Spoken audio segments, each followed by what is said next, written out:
না ভাই, আমার ফ্যামিলির মধ্যে এরকম অভদ্র কোনো লোক নাই। আর তাছাড়া আমার বড় বোনেরও বিয়ে হয়েছে, সে শ্বশুর শাশুড়ি নিয়ে খাচ্ছে।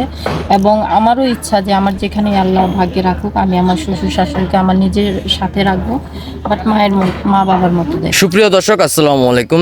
দেশে বাইরে থেকে যারা আমাদের ভিডিওটি দেখছেন তাদেরকে যেন অসংখ্য ধন্যবাদ। ক্যামেরার সামনে দাঁড়িয়ে আছে আমাদের একটি অসহায় আপু, শুনবো তার জীবনের গল্প। আসসালামু আলাইকুম আপু।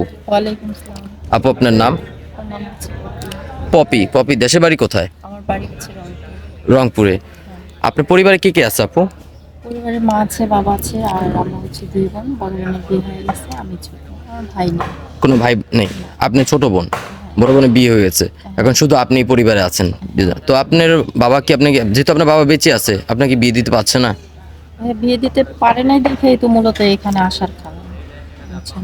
আজকে যদি বাবা মার আর্থিক অবস্থা ভালো থাকতো তাহলে তার এই প্রতিবেদন অফিসে আসতে হতো না আপনাদের কাছে। আচ্ছা, আপনার বিয়ে হচ্ছে না, মূল বিষয়টা কি সমস্যা হচ্ছে এটা আমাকে একটু খুলে বলবেন। যৌতুক। যৌতুকের জন্য। আচ্ছা আপু, আপনি তাহলে কিরকম পাত্র বিয়ে করতে চাচ্ছেন যে বিনা যৌতুকে আপনাকে বিয়ে করবে? অবশ্যই আপনার কিছু দেওয়া লাগবে। পাত্র যেমনই হোক না কেন, টাকা পয়সার প্রয়োজন নাই, কিন্তু তার ভালো মন মানসিকতা হতে হবে, এটাই।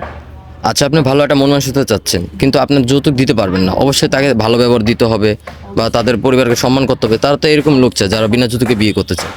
আপনি রাজি আছেন? আচ্ছা আপু, যে কোনো একটা বয়স বলেন, আনুমানিক একটা বয়স বলেন, এই বয়সের ভিতরে লোকেরা আপনাকে প্রস্তাব দিবে। আসলে কি ভাইয়া, বয়স এটা কোনো বিষয় না, বুঝতে পারছেন? বয়স কোনো বিষয় না, 40-50 হলেও সমস্যা নেই। আচ্ছা, এরকম ভাইরা তো বিবাহিত থাকে, তাদের ওয়াইফ মারা যায় অথবা প্রেজেন্ট একজন থাকে, তাকে নিয়ে আরেকজনকে বিয়ে করে সংসার করতে চাচ্ছে, অথবা ওয়াইফের বাচ্চা হচ্ছে না, অথবা পরে কি করে চলে যায় একটা দুইটা বাচ্চা রেখে। এখন আপনি রাজি আছেন? হ্যাঁ, সমস্যা নেই, ইনশাআল্লাহ রাজি আছি। রাজি আছেন। আচ্ছা, কোনো ভাই যদি বিয়ে পর আপনাকে প্রবাসী নিয়ে যেতে চায়, আপনি যাবেন? এটা তো সবাই যেতে চায়। প্রবাস যাওয়ার ইচ্ছা আছে? হ্যাঁ। আচ্ছা আপু, বিয়ের পর শ্বশুর শাশুড়ির উপর কোনো অত্যাচার করবেন? কেন? শ্বশুর শাশুড়ি হচ্ছে আমার মায়ের মতো। এটা তো সবাই বলে যে মায়ের মতন, কিন্তু অনেক মেয়েরা আছে বিয়ের পর কিছুদিন যাওয়ার পর শ্বশুর শাশুড়ির অসম্মান করে, তাদের উপর অত্যাচার করে, ঠিকমতো খাবার দেয় না, অথবা তাদের বাড়িতেও রাখতে চায় না। কারণ এইসব ঘটনা তো আমাদের সমাজে ঘটে থাকে। আচ্ছা আপু, অনেক ভাইরা বিয়ে করতে চায় মূলত তাদের বাবা মার জন্য, কারণ ওনারা বৃদ্ধ, কোনো কাজকর্ম করতে পারে না, তারা বিছানা থাকে, প্যারালাইজ থাকে, অথবা অনেক অসুস্থ, তারা নিজে কোনো কাজকর্ম করতে পারে না।